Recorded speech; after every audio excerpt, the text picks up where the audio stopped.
All right, we'll go ahead and call this meeting to order. It's 5:36 today, Monday, March 13th. Welcome.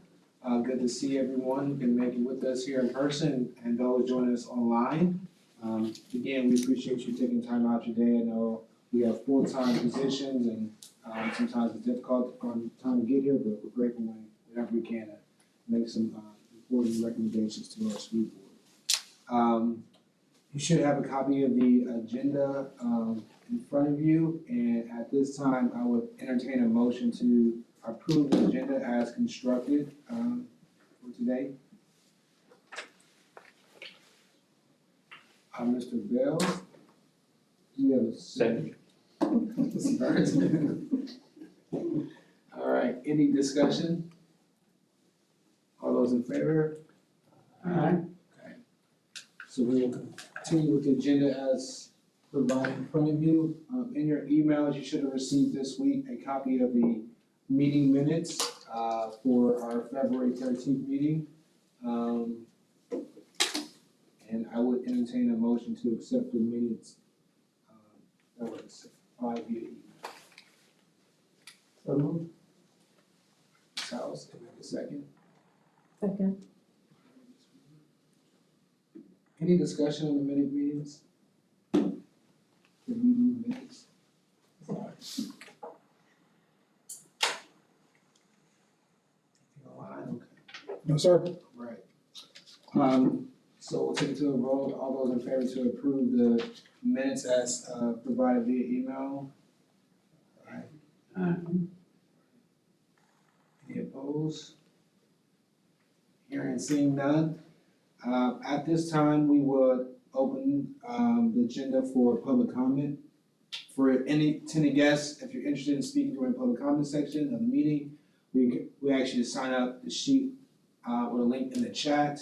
Each comment will have a maximum of 3 minutes. The public comment section portion of the meeting will be limited to no more than 1 hour. If more than 20 comments are received, time per comment will be reduced to 2 minutes. If more than 30 comments are received, time per comment will be reduced to 1 minute. At this time, do we have any public comment?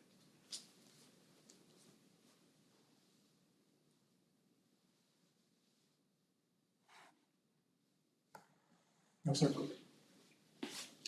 All right, seeing that we have no public comment, we will go to our presentation today. Today, we will have a presentation regarding the student code of conduct and corrective actions. We have a director of policy prevention, Chuck Bradley, and we have joining us online as well, I believe, Paul and Kimberly, is that correct? Yes, sir. Okay. So we will turn the floor over to you. Jared, I just want to check and see if I'm in camera shot. Yes, sir. Okay, perfect. All right, I apologize for having to be tethered. My computer was dying, so let it charge. So thank you all for being here tonight. We just want to take this opportunity to talk about the code of conduct. It's the code of conduct for students. It governs the policy basically of the school board and our administrators in how we administer discipline to students when there's an infraction against the code. So I just want to take you through a short PowerPoint. We're looking at right now limiting the amount of print copies we provide. We will still provide print copies, but they may be more of an on-demand basis. So we're looking at 12 books total that will be printed, and they are in, right now they're in elementary code and in secondary code. And then we print them in English, Spanish, and Creole. Again, we provide a limited number of copies to each school in print, and those are provided to our students who need a print version. So right now, we're in the process of going through the approval for the code of conduct. We'll be taking it to the board. We take it several times to the board. And so we take it first for a reading, a pre-briefing, and then a briefing, and then finally for approval. If during that path there's a need to make some revisions, sometimes we will come back and do another briefing. So it could be as many as 4 times going before the board. Each of those times allows for public comment as well. So tonight, what we'd like to do is get your input on the student code of conduct and incorporate those with other particular meetings that we're having. Now, to get to the code of conduct, right now, we go to the main page, you have to look under schools, and then you have to find the code of conduct, and then you have to go to each of the versions that are listed there. We're proposing to create a new landing page that will just be a one-stop. It'll be right on the main website. Go to one page, you have everything there available to you, so it makes it much easier for parents and community to see that, as well as our students. So we're looking at making that happen. Right now, we have some challenges, and we've been challenged by our board, as well as many people, to reduce the size of the student code of conduct. I'm going to show you a copy. You're going to get one in a minute to kind of peruse. This is our current code of conduct for secondary, and right now it is at 108 pages, including covers. A lot of pages. So, but it is full of wonderful information, valuable information, not only about discipline, but about all kinds of other things that our students need to know, such as, for example, attendance. Our attendance policy, how does attendance work? Bullying and harassment information, how do you report that? It has a lot of information in there that is valuable, but we are looking for input in how do we continue to provide that information while also reducing the size of the code of conduct, and we have to add things. We are now required to add notice of ethics and education policy, and we've had a request to connect the Civil Rights and Equity Guide to the code. And I say connect. The request came to add it. That's another 27-page document. So, well, how about if we just work on connecting it so that there is a link to get to it. So, one of the issues that we do have is that right now, to go that way, the full content is automatically translated and ADA compliant. So it's already gone through that process. So everything that's on the website is ADA compliant currently, those PDF documents. That took some time. One of the things that we thought about doing is creating QR codes to go directly to specific information here, and putting those QR codes in here to go to web pages where they could find that information more readily.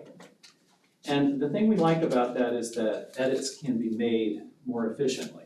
We can make the edit back in the parent document, and it would just automatically update in the code.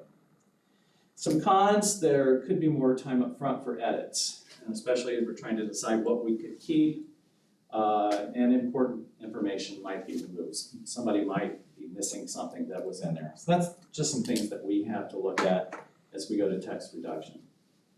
So we're right now in this process of meeting with district groups of stakeholders, like EDAC. We have met with some student groups, we met with some community groups. We'll be meeting with some additional groups of principals and assistant principals, and of course then we'll be meeting with our board as well.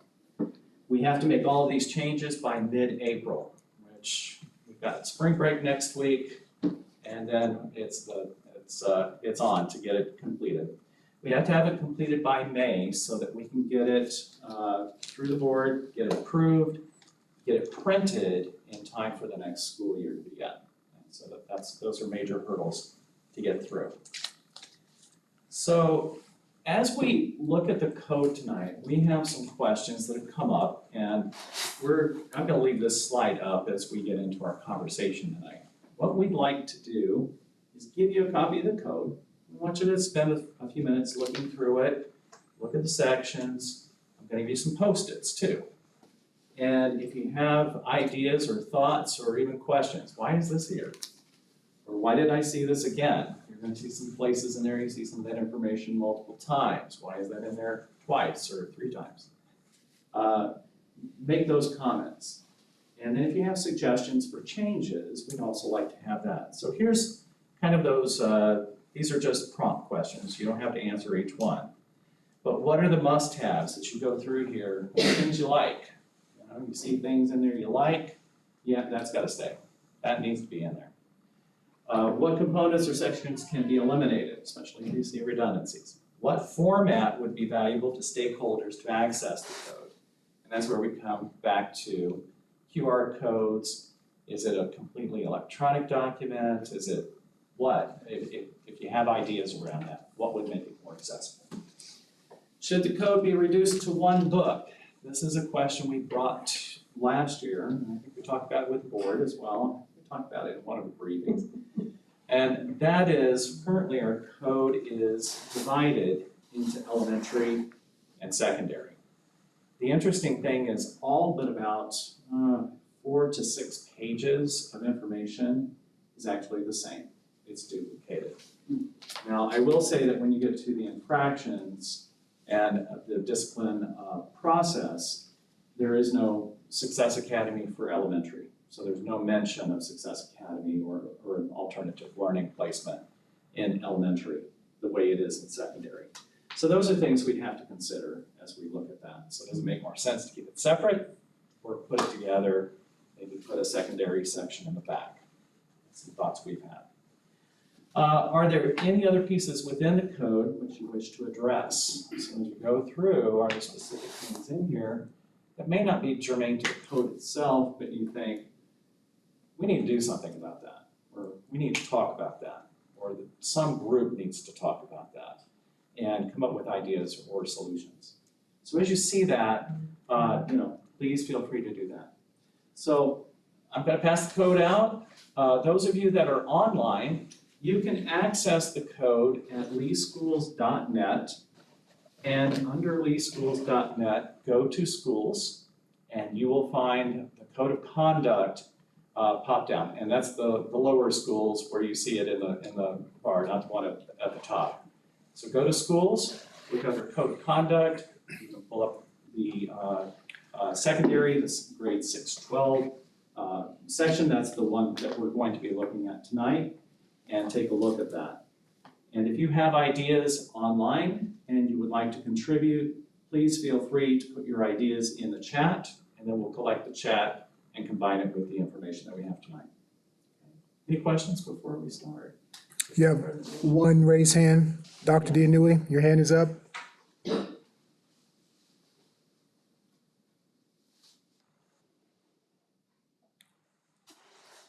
Dr. Dianui, do you have a question? Your hand is raised in Zoom. Okay. Oh, sorry. Jared, can you hear me? Yes, sir, we can. Thank you so much. I'm sorry I was not able to come today. I had to do it this way for good reasons. But I like the presentation. I really love it, and we have all been involved in this. And I'm glad that this time you're talking about students' conduct. Can I ask 3 yes or no questions before I ask my general question? Within the conduct, is there anywhere it emphasizes that there should be respect for all students? The question was in the kind of regard respect for all students? Yes, sir. Yes. So, well, when you get into the code, there is, especially at the beginning, we talk about student rights and the rights that students have on campus, student responsibilities. And so as we talk about that, yes, students have the right to be respected. All students have the right to be respected, and that is spelled out. Thank you very much. I appreciate it. My second question, is there anywhere where students emphasize that they talk the truth? Can you say that again, Dr. Dianui? Yes. Is there a section in the student conduct where they are required to emphasize the truth? Are students required to emphasize the truth? To tell the truth? Or are you talking about falsifying information? Yes, so falsifying information or misrepresentation can become an infraction that can wind up into a disciplinary event. But we also talk about it in our model behaviors, the fact that we do, model students tell the truth. Model students represent themselves accurately. Thank you so much. You're very And welcome. finally, what about harassment? I thought I heard you about harassment and bullying. Okay? That's not allowed at all, right? Harassment and bullying. Harassment and bullying is addressed in the code. both in terms of, we reference the Jeffrey Johnston Stand Up for All Act and outlines the process for bullying support. It also defines what bullying is in terms of state law, and as well as what other kinds of behaviors might be that are not considered bullying, such as being rude or being mean versus Thank you. outright bullying. For those three questions, Jared, if you allow me, let me get my point home. If we want that of students, we need that from the leadership all the way up everywhere. And it's about time that EDAC, I said this in the last meeting, I'm going to repeat, please, we are about time to start addressing the issues that are facing us today. There's too much bullying in the state, wherever. There is too much harassment. There's too much exclusiveness. There are laws going on there. We need to address it. We cannot be afraid. If a bully, the bullying, we are telling the students, harassment and bullying is not good. Truth is good. Inclusion is good. Then it also applies to us, my friends. So Jared, I would like that request in the committee, make a motion that what we are asking of the students should also apply to us. I would like in the next meeting to have a discussion about the bullying and the harassment and the lack of truth and lack of inclusiveness in the leadership of not just this county, but all over the place. I would like that as an item in the agenda next time. Thank you. This was not about the students only, but if we're asking of the students, we should be asking of ourselves. We should be the models of what we are expecting the students to do. Thank you so much. Thank you. Well, with that, we'll go ahead and get started. I'm going to pass out some copies of the Code of Conduct. Well, just for clarification, Dr. Dianui, was that directed to your chair? That is directed to my chair in form of a motion. At this time, we will hold off on that motion as not germane to the student code of conduct we're working on. We have a presenter here, so we'll make sure we respect their time. So we'll make sure to have that available for during order. We'll come back to that. And I respect that, Mr. Chairman, so long as it's brought up in this meeting. Yes, sir. I respect. Thank you. Thank you. Yes, sir. Also to Ms. Perez and Dr. Dianui, Mr. Paul Milford put a link to the Code of Conduct in the chat if you would like to follow along with the questions. Thank you, Paul. Thank you so much. Ms. Perez, did you see that? I got it. I got the link, yes.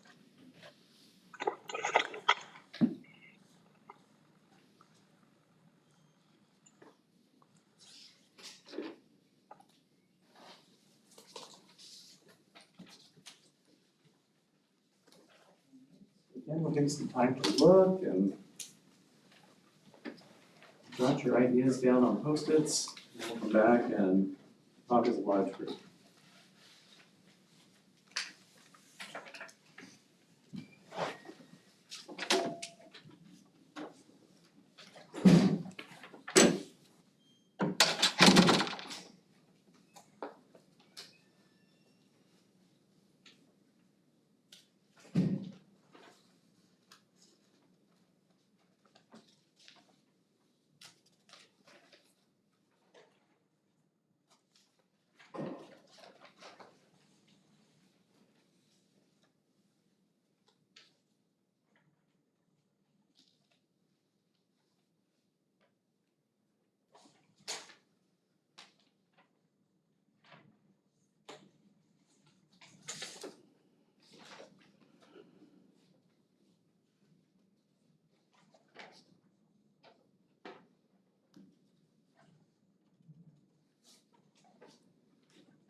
I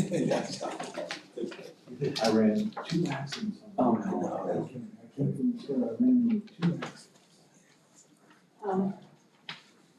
That's where I'm going back. Two huge accidents. I was like, I got past the first one, I was like, what chances are there? Second one.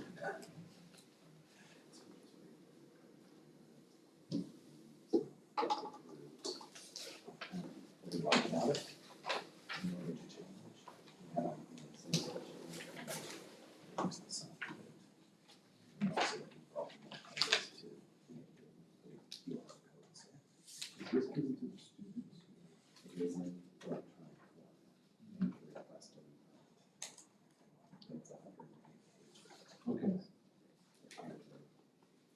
Okay, I'm good with it.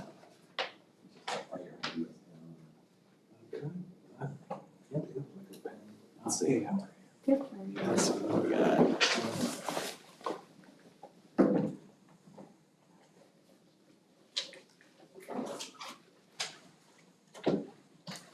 Thank you.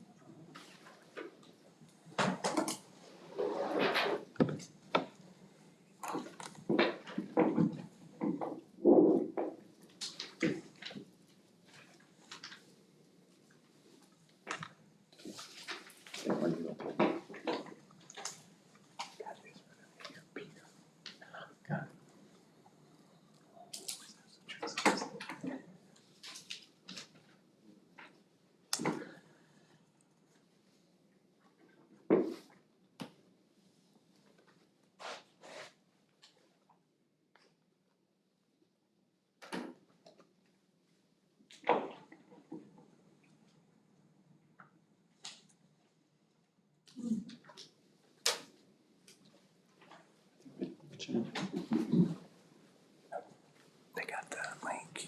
Just confirming that they have it.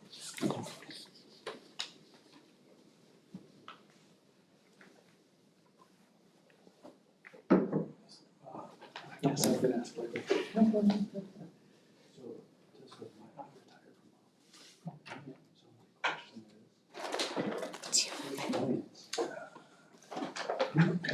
is. That's perfect. Can I borrow? No, it's assessor, so if you, especially if you go back into grids.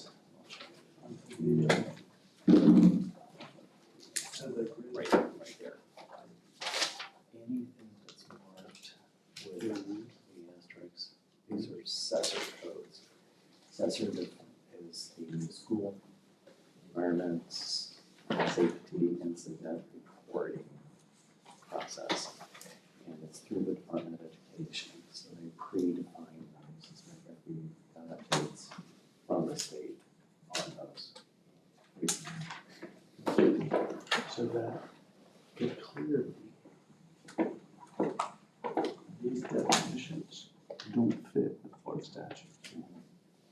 So So, with the legal code, they don't. well, within the Florida statutes, they don't, because even your first sentence, you describe as a battery, isn't. What you describe as a burglary isn't, because if you actually with force, depends on what the different statutes are. Sure. They could change what that actually is. So these are defined again through the Department of Education, the Safe Schools Office. And one of the issues we do have. Is it for reporting purposes? Yes, So it's not for not for- defining the incident into No. reporting. not in legal terms, but I'll show you when this is problematic. We have physical attack. That's closer to the definition of legal definition of battery, Correct. which is what that is. So they're merging those two terms this year Okay, so that makes to make sense. it align, because we've had so many that wind up with law enforcement. And when law enforcement arrests for burglary, or doing physical attack, it's money, it's money. Makes sense, so this is more of a reporting definition of loss rate than defining potentially. Correct. Makes sense, that doesn't.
I'm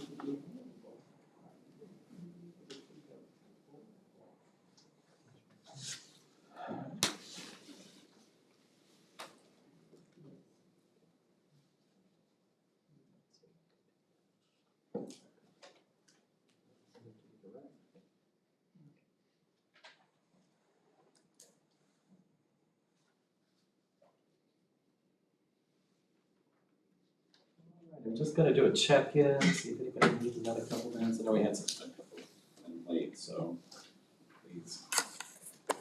Make sure you have time.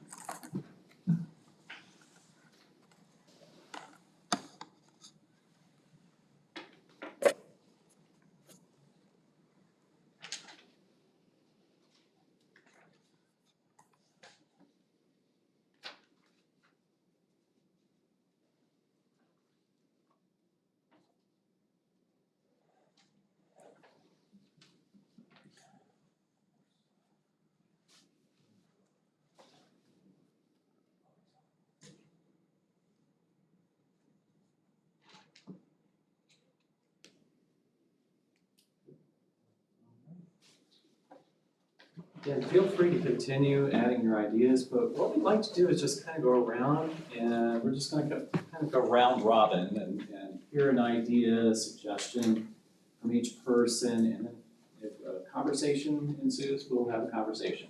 So, let me start with you. Yeah, so, one of the first things I noted, and I know that's one of the challenges you said, is too lengthy. So finding a way to distill the documents, I think there was a number of filler pages, so reducing the number of filler pages. Also, perhaps, a recommendation to separate the document from the student code of conduct, which speaks specifically to processes and outcomes. Right. And then all other things being supplementary information. I think there's just too much.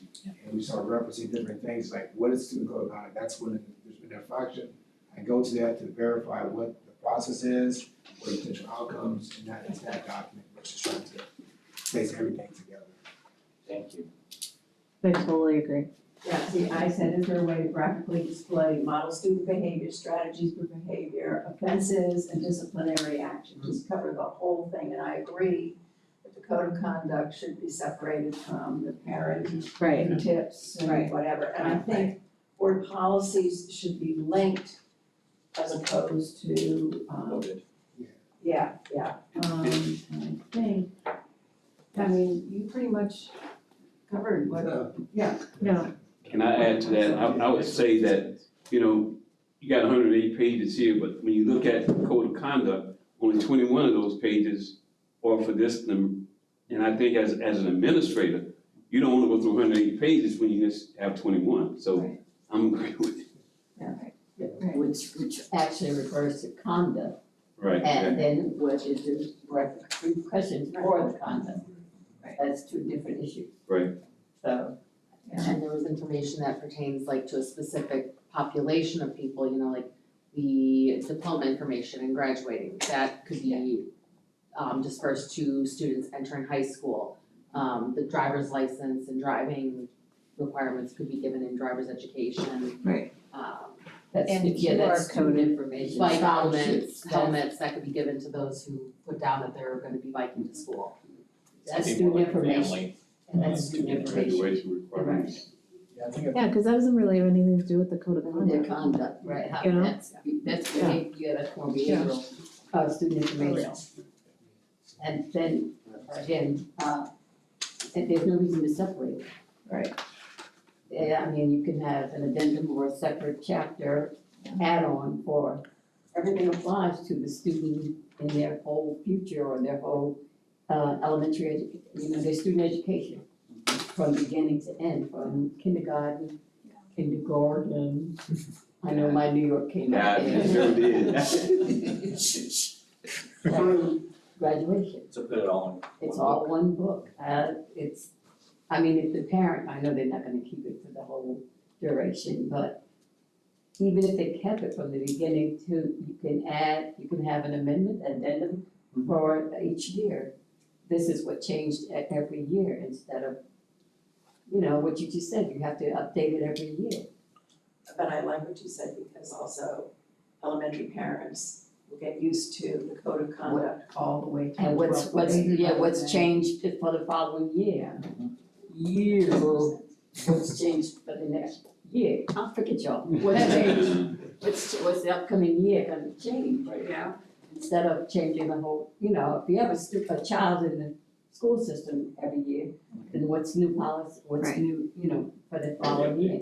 Yeah. Right. And there's right. certainly, you can QR code that stuff by grade if you need to, for that's what, you know, we do at my work. But the other thing with that, depending on the area, you still have to make that optional, paper. So, because everybody is not, and you still have children with their grandparents. Sure. So you don't want to put everything online, Well, and we will always have print. that's it. We have students and parents with visual disabilities that require a print version, so. Right. That will happen. What we're just trying to do is reduce the amount of printing we do. Right. Sure. It's a lot, we know what happens with print copies. Yeah.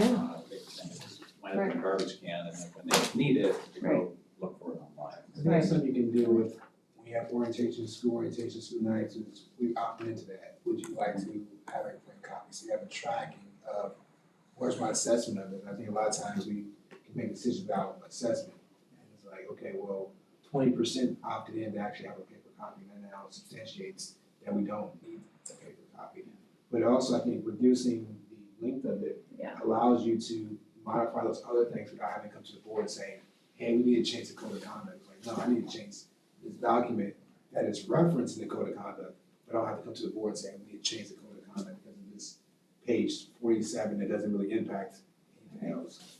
And one other, another thing, with this, it's nice that you do this with us, but even when you publish it and print it, you should have some workshops, open sessions with the parents. Because even in the book, I'll take that home, I'll put it in my cabinet, my drawer, whatever, the rest of my student documents. They have no idea what's in here. I didn't know that was in there. In the school system, I didn't know they could only be absent for so many days. I didn't know they could get their driver's license. I didn't know they couldn't only dress like that. What do you mean? You're not sending them home because of that, or I gotta go to work, I can't pick them up. Where does it say I have to do that? What are you calling that? That's not bullying. You know, he can talk to her like that. She didn't say anything. She didn't say anything until she got home, that kind of thing. They need to know what's in there. And the child does too, especially after a certain grade level. So you can't just give it to them. They should be familiar with what's in there. I just wanna let you know that that's been echoed through 3 other groups, including students, is that we need workshops or some kind of presentation on what's in here. Well, the first couple of weeks of school, the first week of school, they normally would have, every day they'd do certain parts of the code of conduct. Has that stopped? Not officially, schools are still doing it, they're just doing it differently than they used to, because it is electronic now. So they show the students where to see it.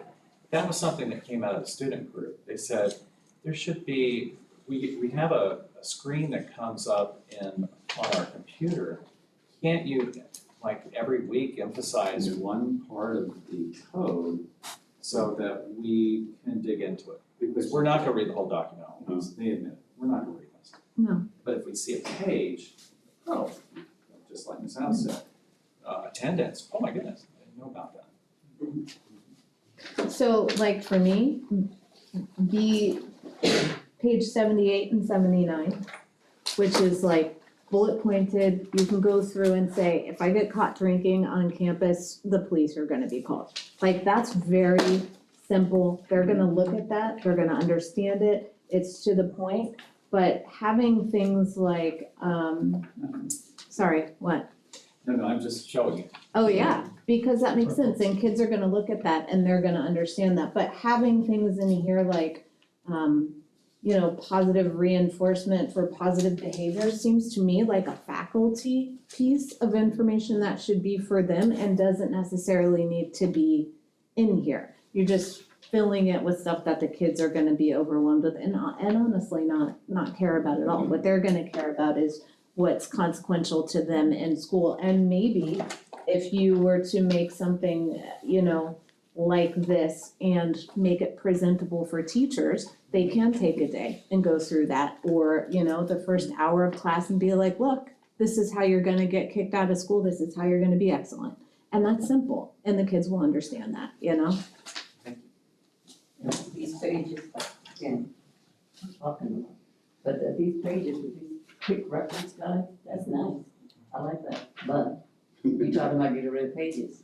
Right. These acronyms, if they are online, they can go online and get these reference guides. You already told them what the terms are. If they wanna use an acronym, they can find it by going online. And already, like I said, some of these parents, the children are gonna use the computer more than the parents. Right. And that's, the children will find the answer. Pretty much, the parent's gonna tell you, look it up for me. Right. Go to the computer and find out what that means. You don't need, I don't think really, that you really need that. But again, like I asked you, I would like to see the civil rights information, that's what I would like to see. I think it might be just maybe, working with code of conduct in higher education, but I know that oftentimes that it's articulated early on in the process that it's administrative and not judicial. I think that's important, that the student code of conduct is articulated as an administrative process and not judicial, so people understand that, okay, this is not a court of law, but how does this process work? And it's not really articulated here, it's not, and then also too, potentially, like I said, maybe it's a trend in higher education. Oftentimes the definitions are at the front of the document, so you know when it's referencing something, if it's arson or battery or something like that, I've known what that definition was as you reference the rest of the document. So if it comes up, I know that definition, so that's just something that I've noticed. And that goes into what you and I talked about. Yes. Because, and I think Mr. Bendeck, if you would have, I don't know if you had a chance to look at the glossary or whatnot, and how they define arson and burglary and battery, those things aren't statutory definitions. That's not what the law says. And so that was my question, is because those definitions in here, you're using terms that do define crimes, but that's not the criminal definition of what that crime is. And so that's why I asked for clarification, and he pointed out a few pages back, it explains where that glossary comes from, and it's from a Department of Education reporting piece. So to Dr. Blakely's point, if you make that distinction, that this is an administrative school district process, and you need to make that clear. I don't even know if you need to go into defining what the Department of Education says you have to report as a burglary, even though that's not technically what a burglary is in the state of Florida. So I think that confuses things even more so. I just, in my opinion, is one more piece you can take out. Right.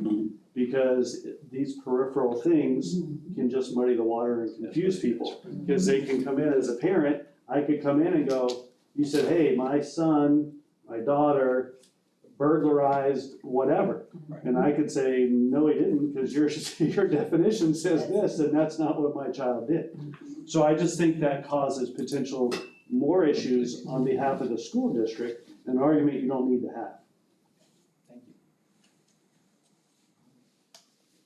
Good conversation. I just saw more redundancy too, that was the only thing, I mean, you have Yeah. 5 pages in a row had the same definition for model student behavior on 5 separate pages, and then you talk about a synopsis of model student behaviors for levels 1, 2, 3, 4, and 5, Right. and then you go back 20 pages and you find them again, but in a list. Yeah. It just, this seems, it can be cleaned up pretty easily, I think. Sure. Ms. Perez, Dr. Dianui, would you like to share anything and come off mute? Or anybody else in the Zoom session?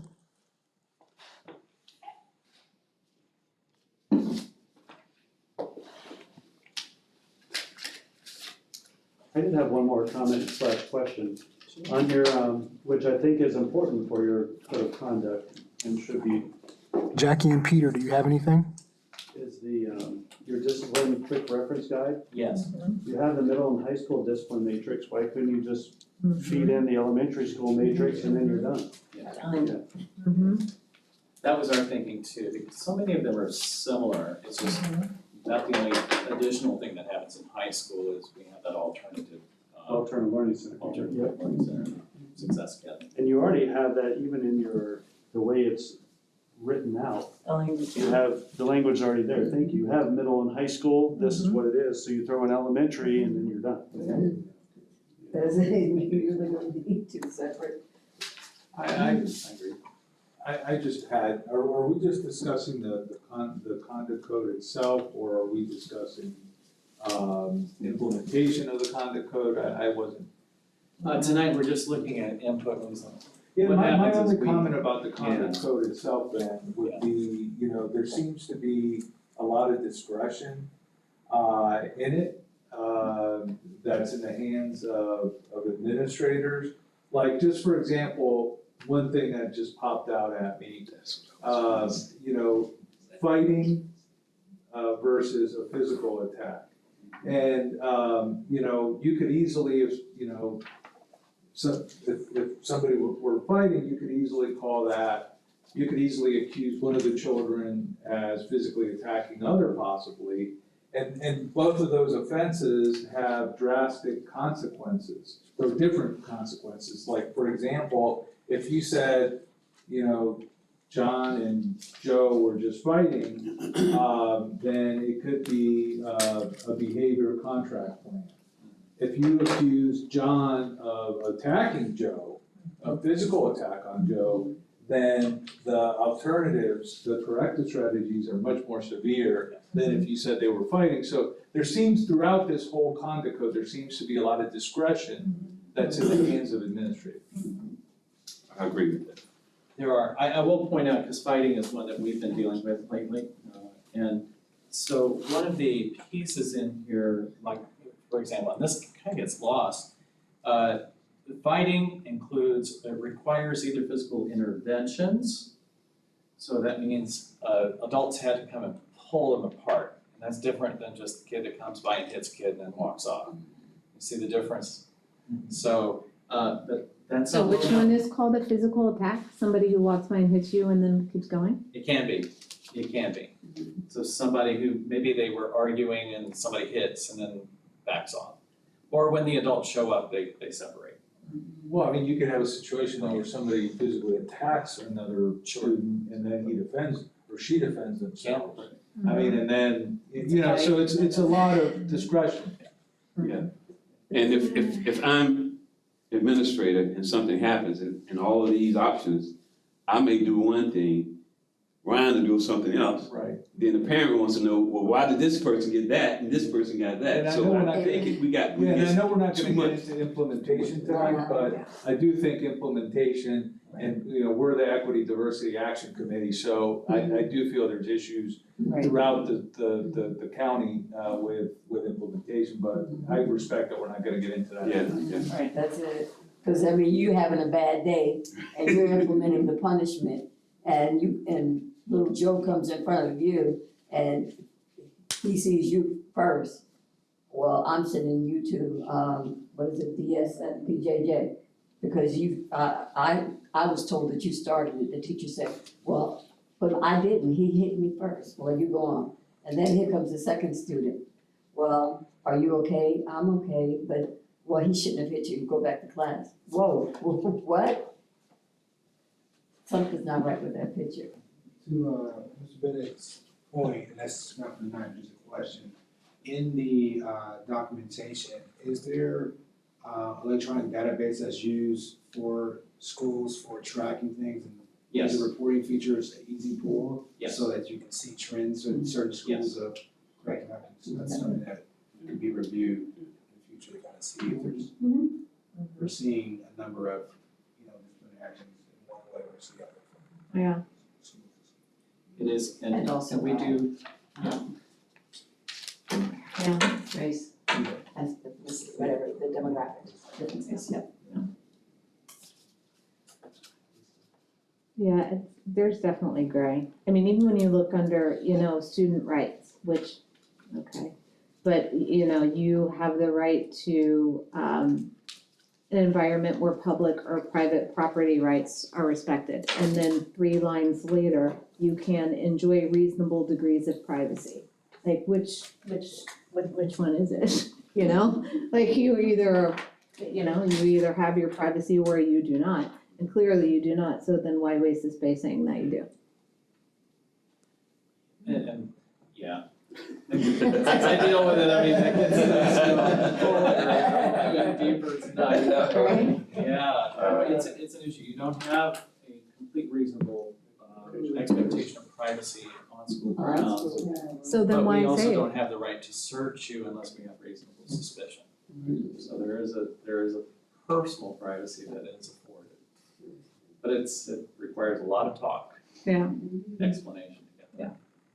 The other one. Great input, by the way, guys, thank you so much, this is good I stuff. did notice a few times that there was made reference to referring to the school's student handbook. And I think that is where things can get convoluted, where there's not consistency in the school's student handbook, because it's referred to go to the student's handbook of the school. So I think some of these things can be pulled from that and go into the student handbook of the school and make sure there's consistency there.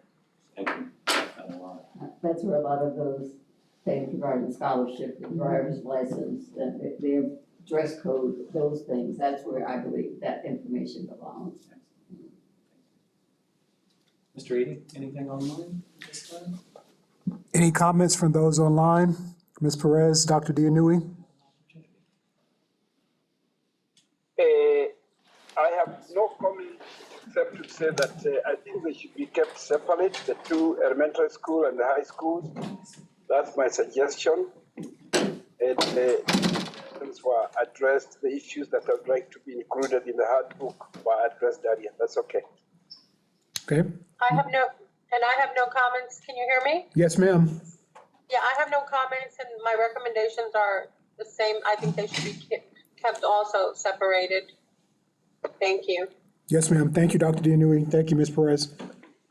Mr. Chairman, those are the only 2 on Zoom. Well, I want to thank you for your conversation tonight. I do want to collect your Post-its. Yes. So if you would not mind giving those up, because we're going to type them up and compile them, if you don't mind giving them. Or you can always, and if you have additional comments, you may keep I'm that sorry. copy, by the way. So if you have additional comments, Oh, I didn't post it. oh, okay, that's fine too, we'll take. I'm sorry. I do have one question. I'm sorry. Mr. Bradley, we have a question for Ms. Perez. Yes, ma'am. Go ahead. Hi, Chuck. How are you? I'm good, how are you? Good, thanks. Good. Chuck, are parents still required to sign off on the code of conduct when they receive them? Yes, it happens differently now, and it's a great question. So, back in the day, there used to be a page in here, and then after the kid took it home, parents would review it and they would all sign it. The kid would sign it, parent would sign it, and they'd have to tear it out and bring it back to school. Now it happens in Focus. So in the summer, we encourage our parents to go back into their Focus interface, that's the parent portal, where they can get all their information on their student now. Everything's posted in there, the grades, discipline, all that kind of stuff. In there, in the summer, comes up a splash page that says, I verify that I have read the student code of conduct. It actually happens right at the beginning of the year. But it says I verify I have read it. The student also gets one in those very first days of school. As they log in to see their grades, they have to verify I have read the student code of conduct. We do track that and we keep after families, we do remind them, we check in with them, we find out if there's a problem, if they can't get into the Focus interface. We do have a workaround for that. We will send them a paper where they can just sign the paper if needed. And that can also be requested. So it's a different process, but basically the same result. Okay, that was a question for signing off. I know there was an issue on that quite a while ago.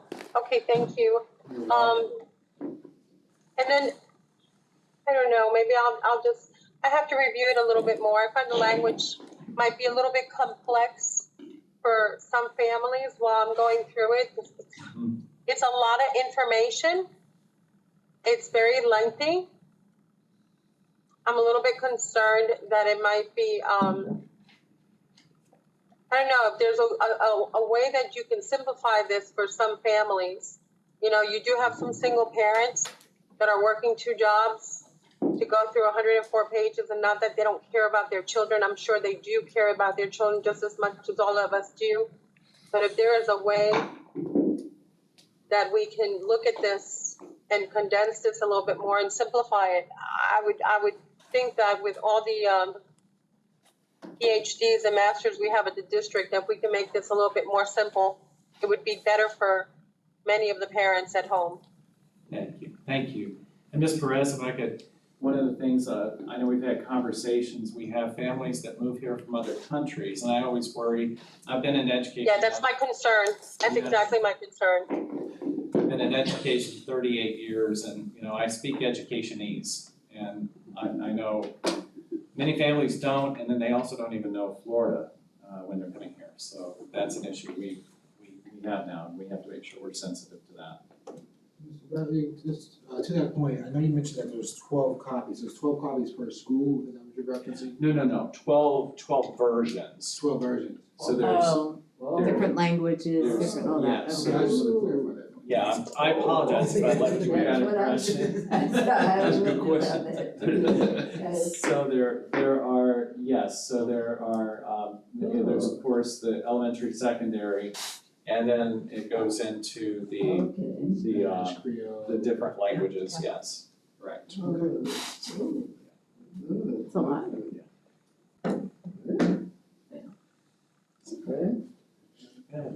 All right, any other conversation tonight?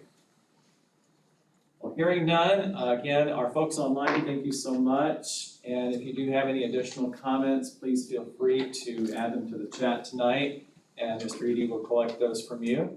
Folks in the room, thank you so much. If you do have additional comments and you want to get them to Mr. Eady, feel free to do so.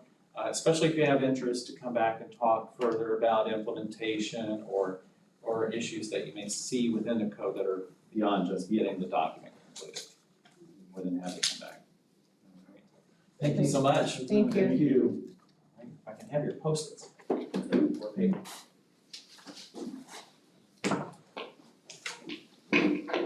So, unfortunately, our board liaison had to attend another meeting in our sterile, so she had to leave out a little earlier. There were no updates that were provided at this time. So, moving along with our agenda, we will provide time for Mr. Eady, staff liaison update. Yes, sir. Just one update, Mr. Chairman, for your consideration for the good of the order. And I believe it's in your notes up there as well.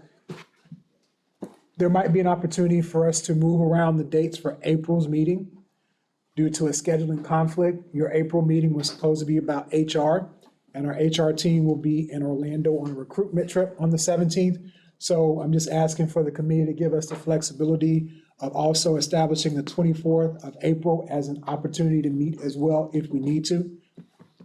And that's all I have.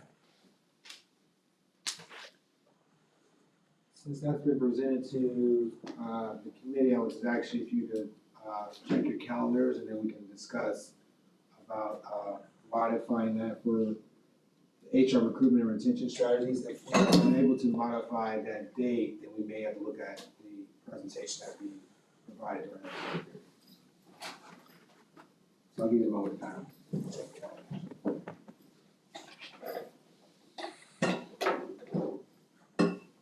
For the folks on Zoom, we're looking at April 24th as a backup if needed for April's meeting to make sure that our HR department can be here. So when would we make that determination? And that's fine with me. Yeah, That's whenever you all, it would be up to you all. So what I'm asking for, the date of the 17th is already reserved. My request is that you all also establish, or someone make a motion, that we could consider the 24th if needed, based on your availability. I'm happy to make that motion. Is there a second to consider the April 24th as a backup date for April's meeting. Second one, so. Any discussion with that? Dr. Dianui, Ms. Perez, do you have anything about establishing the 24th as a backup date for April if needed? That's fine. That's fine. Okay, So I guess I'm just a little confused in like, if it's needed, it is needed, right? Because they're not gonna be here. correct. I'm still trying to work in behind the scenes just in case, but I like to have a backup, to the backup, to the backup. But you're correct, Alright. Amy. I'm not available. Okay. Any other discussion on that? No one available. And you all still would have your Zoom option, Mr. Chairman. That helps. So there's a current motion on the floor that's properly moved and seconded to allow for April 24th to be a backup date for April's meeting due to scheduling considerations.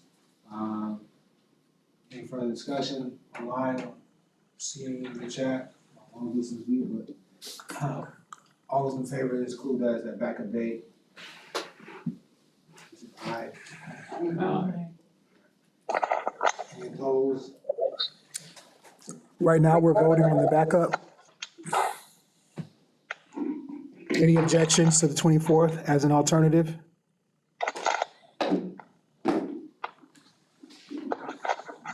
So we'll keep you updated on that when we verify, and then we'll communicate that out to you prior to, April, hopefully, yes. At this time, we'll open the floor for good of the order. I will say that we have a, quarterly meeting, update that is on Thursday. So I'll be providing, an update, prior to the board meeting to our, superintendent of our advisory board. So I will discuss tonight's presentation as well as our February 13th meeting. But if there's any other items that, would like to be included in that, we will submit a report tomorrow. So I can submit that tomorrow evening, prior to the Thursday board advisory meeting. So if there's any other things outside of what's discussed tonight or our February meeting, I can include that in our update. Okay. But if not, we'll for good of the order. And then I know Dr. Dianui had a comment during the discussion of student code of conduct, so I'm not sure if he wants to revisit that. There was a discussion potentially of seeking a motion. Dr. Dianui, can you hear us okay? I can scoot back. Mr. Chairman, are you, Yes, sir, he's opening the floor for you if you want to go back to your comment, Dr. Dianui. yes, I think I made my comments clearly, and I wanted to put it in a motion that in our next meeting, we need to address bullying as a serious issue. Now that we are discussing students' conduct, we must also address bullying all over the county, because I think it's an important item of the agenda for all of us. We should be law modeling what we expect the students to do.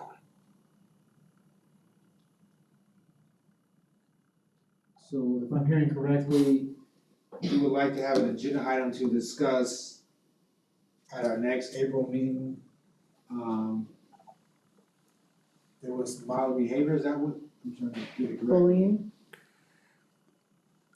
Dr. Dianui, the chairman is asking for more specificity as to the context of your motion. Is it to request a topic, or are you asking that you're trying to make a statement, if I'm quoting the chairman correctly? Actually, it is both, but more important, the first part, that I would like it to be a motion, the times we are living in. There is bullying all out, and I think if we are asking of the students, we must also be addressing it. This is EDAC, and we should be able to address issues, harassment, bullying, truth, inclusiveness, all those things together. So you're referencing So I outside want to of make a student code of motion. conduct, but bullying as relates to external factors or within the district? That's what we correct. Dr. Dianui, his question was, are you trying to address bullying within the school district or staff bullying and harassment policy, or are you talking about anything outside of the district? I think our powers are limited to within the district, but of course it happens in many other places. Did that come out clearly? So there is a motion to add agenda item for our April meeting to discuss bullying and harassment from leadership to include staff, is that what, just wanna make sure I get it correctly. You said leadership Yes, reflecting. let's just stick to bullying. I don't want to be seen to be being political about it, but it is bullying all out and harassment.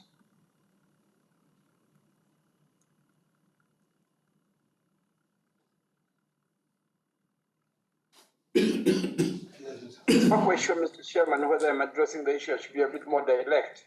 I would like to be more direct. Speak plainly, please.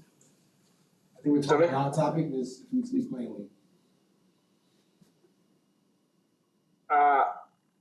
We are living in a time when there's too much bullying around, and it's important for EDAC to be seen to be addressing the issues, whether we have an agreement or not.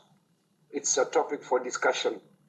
I think he wants to talk about bullying and harassment in schools, in the school. But is it bullying from the students, classmates, or is it talking about bullying Are you talking about from the Administration, administration? leadership. Dr. Dianui, are you talking about students bullying each other, or are you talking about Teachers, adult- administrators? an adult bullying a child? I should go a little bit deeper. It's not actually limited to the students. I think we have addressed the students today. It is beyond, within, and outside the district. You said outside the district? Within, I think Are you referring the to powers of legislative? EDAC are limited to the district, so our focus on that, but it crosses many other borders. Whatever is, we cannot be just immune to what is happening all over the country. Oh, But I'm limiting to Lee County School District, because that's where our power is. So, motion to discuss, Bullying and harassment, Yes, as it occurs within the Lee County School District. right. but you just said outside the district. No, I think he said it occurs outside, but here we're limited Yeah. to discussing it within Yeah. the district. Yeah. Oh,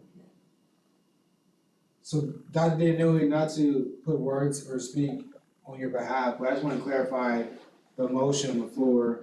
And I think it's important for us to be able to speak plainly, because I think that's what you're trying to do. I think it may be our response as a district to those things that are occurring, that are perceived to be bullying, if I'm correct, as it relates to legislative impact and external factors, what is our response from the district? 'Cause I just don't want us to have a conversation about things that's not actually occurring, we're talking about bullying within the district. If that's the issue, I wanna make sure you speak to what the issue is. I think you put it very well. It is the first part of your statement. The first part, the legislator. Yes. Or the district's response to. Yeah.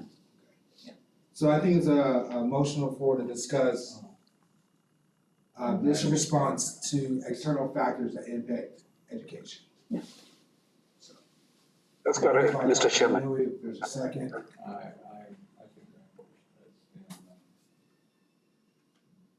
is there a second to add agenda to discuss the district response to external factors that may be perceived as bullying impact education? Second.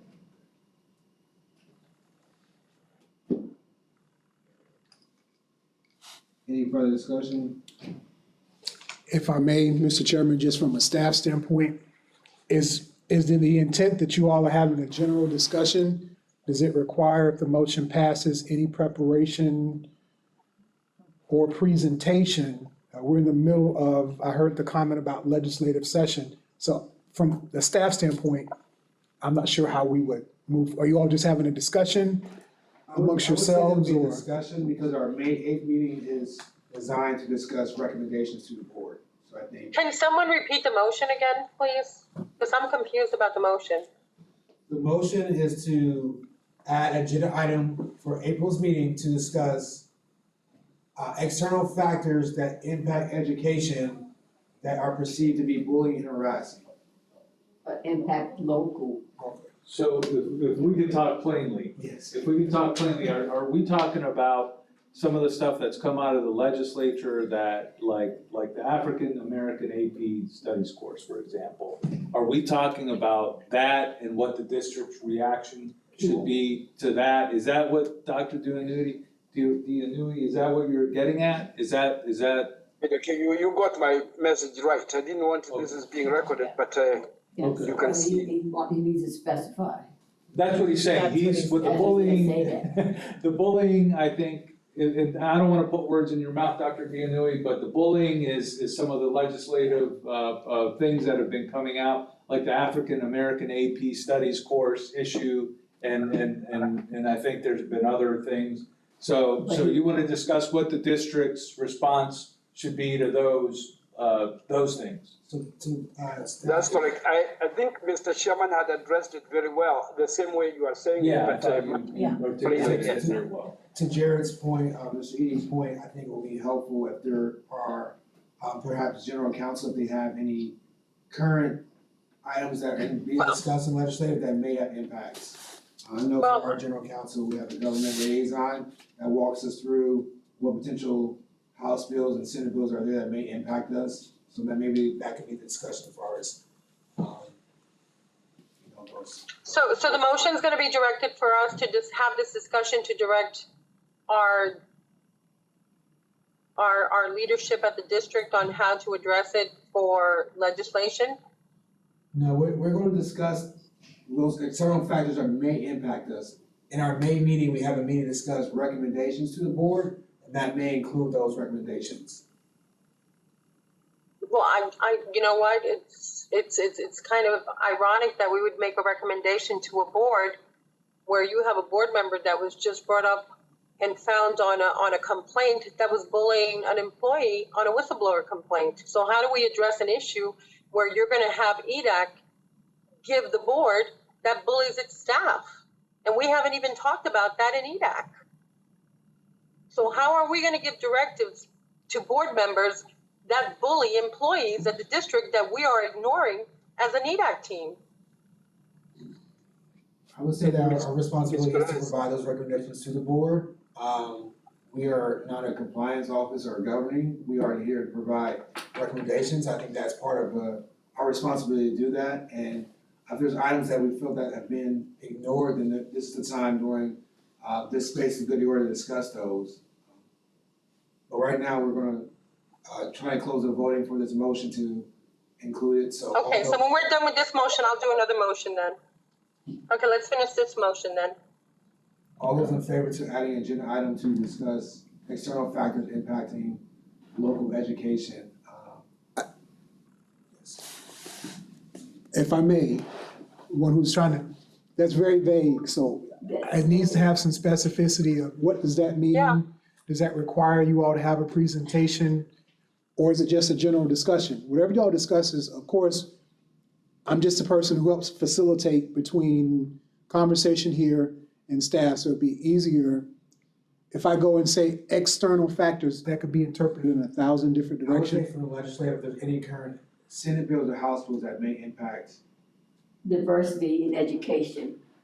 Yeah. Can you specify more like that? Can you tighten it up a little bit? Because he just, that's vague what he said. That was why I wouldn't Yeah, I even, like that. can you put it more, tighten it up a little bit more like that? What were the proposals in the, In the House state and the- state legislation that will impact local education in regards to diversity, And which we're inclusion, supposed to, okay, diversity in education.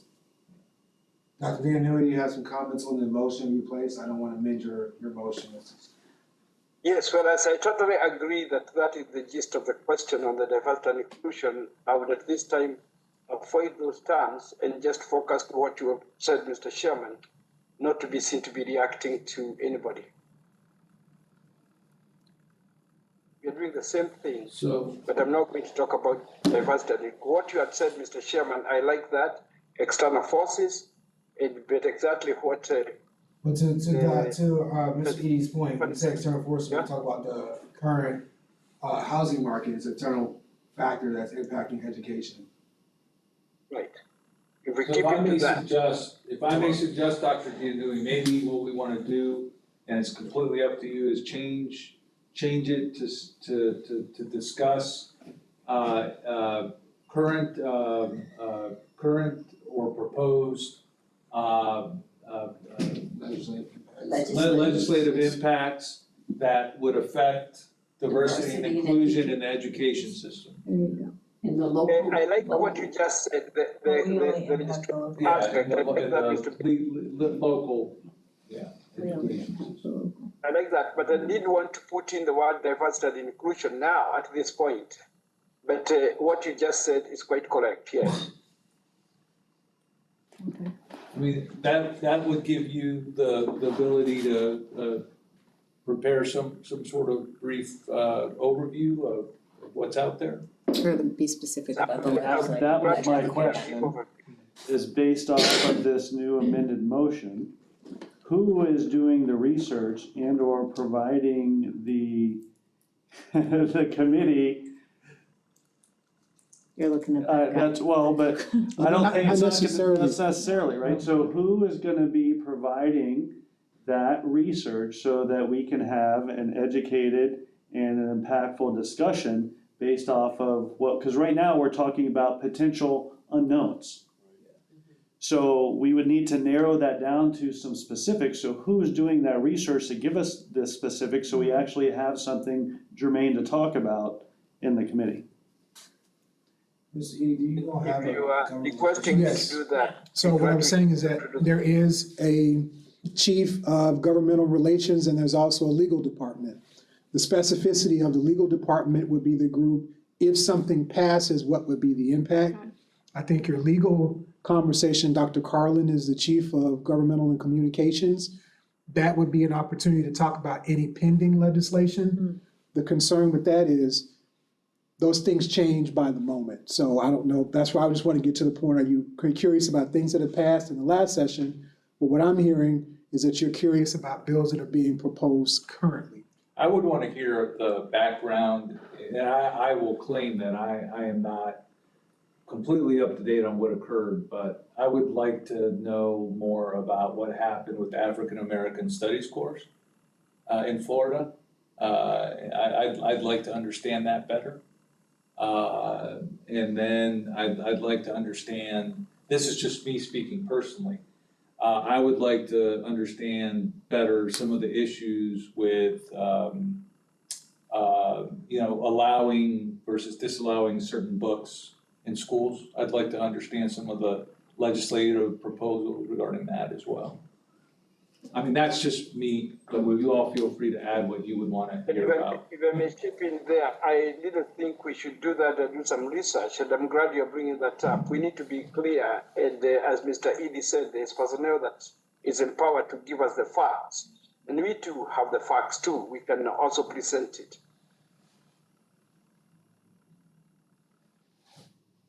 The situation where it is at this point or at the time of discussion. Was it last year that Dr. Carlin came to our meetings, or was that in the fall? I don't recall. Dr. Carlin visited your meeting for redistricting last year. Last year, right? Yes, sir. That's what I thought. Okay. The fall of 2021. That's what it was. She's not on the agenda this year. No, sir, your agenda currently stands with HR. HR and then. Recommendations. Recommendations, okay. I just think personally, we're gonna be hard pressed to get the information that would be important to have a good, positive, educated discussion for an agenda item.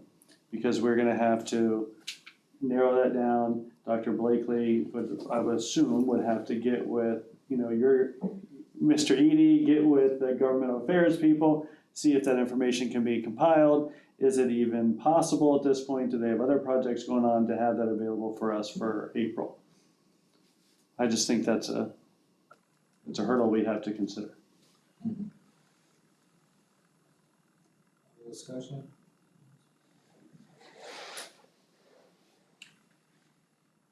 I think it's important enough that although it's a hurdle, that I'll be willing to do the work as much as I can, try to support Mr. Edie and others as far as those things that we want to review and discuss, because there is some significant legislation that is occurring. And although nothing's been signed into law, just we understand what it is, because I think there's a lot of misinformation out there. So I think it's important to understand what is currently pending and not being fully reactive once it's into law. Like, now what do we do? So I do think there's some merit in understanding what current legislative impacts are pending. Things that have been passed, I think those are things that, we can do our due diligence. Those are things that have been passed. If we have questions regarding the board's response to that, I think that's another route. But I think the pending items that can be significant impacts to education are important to be aware of. 'Cause I know there's a lot of misinformation out there. I concur, I agree. Because I think it's important enough for you to have the information on what's been passed. And we're talking about having a discussion. And that's knowledge is power. So it's important to have the discussion. You don't need a lawyer here to have the discussion, and that's how you're going to be better informed. So you're not talking about going before, sending it before the board yet about what our opinion or our recommendation is. We're just talking about having the discussion at the next meeting. And there's some things that have been passed, and they're already available to the public. And if Dr. Blakely is willing to already get that information compiled for the next meeting, there's some things that have been passed, there's some things that are still pending. So I think we should go ahead and at least get the information, and that's something that anybody can do. You can look it up yourself. And I agree 100% with both you. My point was just, I guess, was that where's this information coming from and how are we gonna compile that so that we can have that and we can educate ourselves for the discussion? So that's basically was my question is, are we sending people, committee members, do your homework and figure it out, or are we gonna have that at our next meeting? I would try to lean on that government relations. And I like the question on finding proper information, so we have a month to present that, and that's not a big deal. And this is just for discussion. Yeah. On my understanding, this is just for discussion. Yeah, we're just gonna, Right, It's an education piece Maybe you for can all. send it in an email. yeah. right, Compile right. some of that stuff. Everybody doesn't really have Looked at it before. the facts. You didn't see that. Everybody doesn't have the facts. No, makes sense. I would love to be educated on that, Yes. so So that's. that, Some other people need to be educated on it That's too. just simply what was my You question must. is where we You can put must, that. Fran, you must, Right. okay? Cool. Okay. All right. So if I may, are we thinking K-12, higher, it would be so much easier if we're really Yeah, specific. That's the But ones. you have to make sure that's in your motion. Yeah. Because I don't add anything or take anything away from your motion. It's gotta be specific enough that I could give it to a staff member and say, here's a request from EDAC, without me adding my own opinion to decipher what I think you're trying to say. So I think it has to be, even if you could even talk about bill number, conversation, I'm hearing some things about African-American studies. Well, that was not a bill that was passed, so that would not be a part of your conversation. That was something that was offered from the executive branch of government in the state. So that would not be rolled in. So I think if you all just give as much as possible specificity, that'd be helpful to the governmental relations team or legal, or however the staff would approach it. But I just want to make sure that we capture what you said without adding anything from me as your liaison. These are your words for what you're requesting.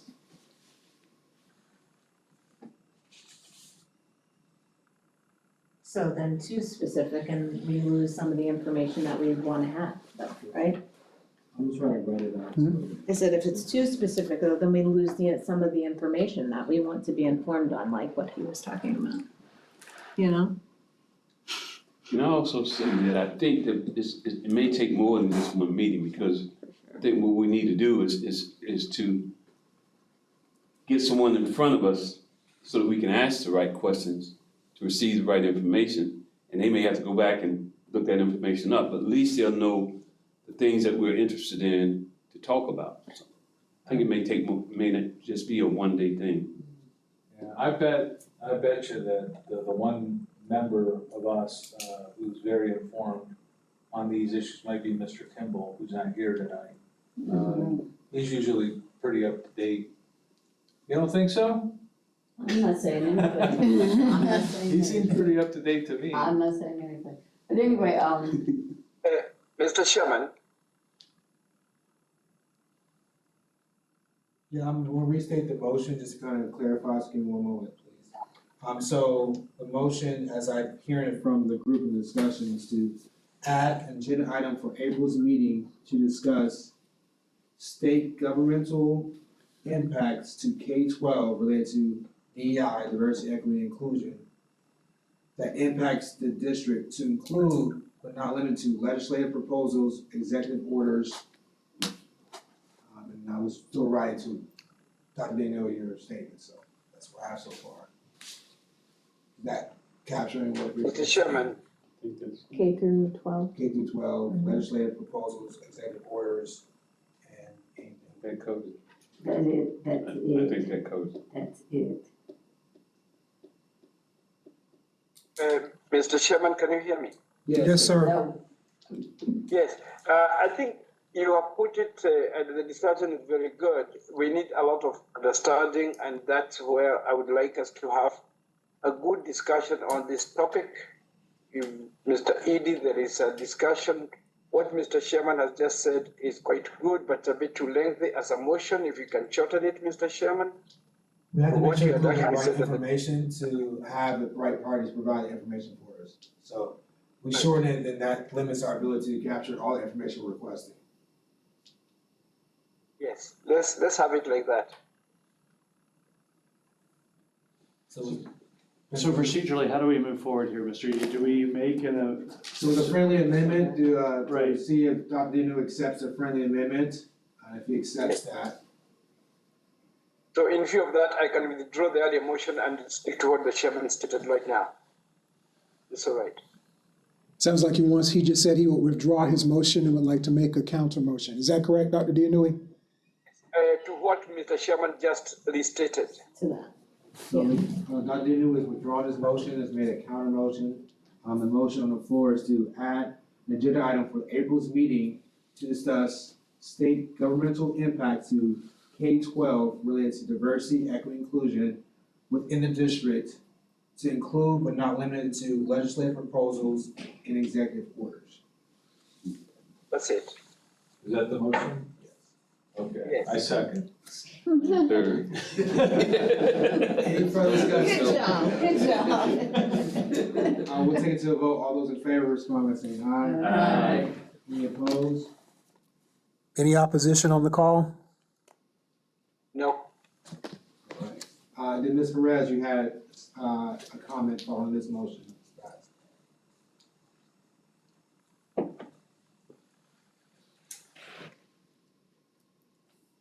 Ms. Perez, the chairman said, did you have something you would like to add? No, you changed the whole motion has been totally changed, so I don't have a problem with it now. Thank you, Ms. Perez. You're welcome. Any additional for the good of the order from the folks that are on Zoom?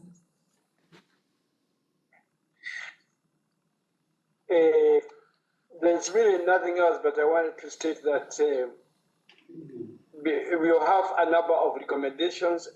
Next meeting is when we have recommendations. No. May May 8th about will that, be Mr. Chairman? recommendations.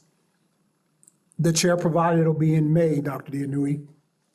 Okay, so I will send my recommendations to you, Mr. Edie, and then you can either include them in as part of the recommendations, but we can discuss them in May or, other recommendations.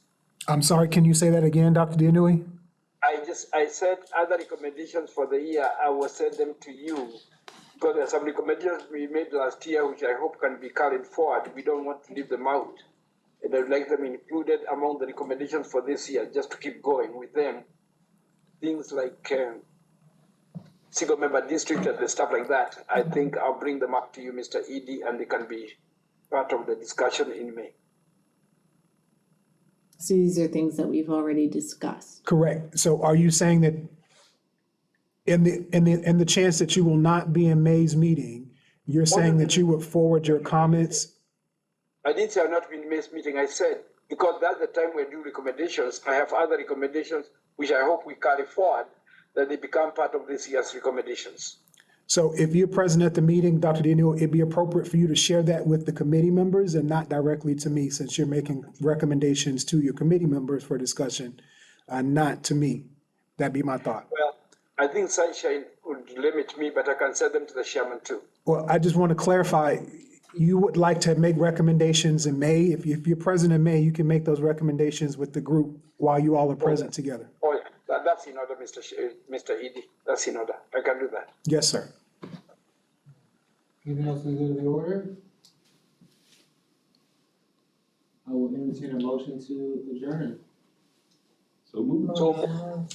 So, Been properly moved in second. Who made the motion, Dr.? Mr. I Burns. did, Mr. Barnes made the motion to adjourn? Amy did, okay. And who well, seconded the I motion? had made the motion, but if Mr. Barnes wants to do it, that's okay, he's a good man. I'm sorry, Dr. Dianui? No, I said I made the motion to adjourn, but if Mr. Barnes is doing it, so be it. Okay, the chair recognized, Ms. Burrell Cormier, and it was seconded by Mr. Burns. Thank you. That's in order. Bye. Well, thank you all. Good seeing you. Be safe in the roads. We've got accidents. Yeah. Oh, goodness. And we will update you regarding the April meeting.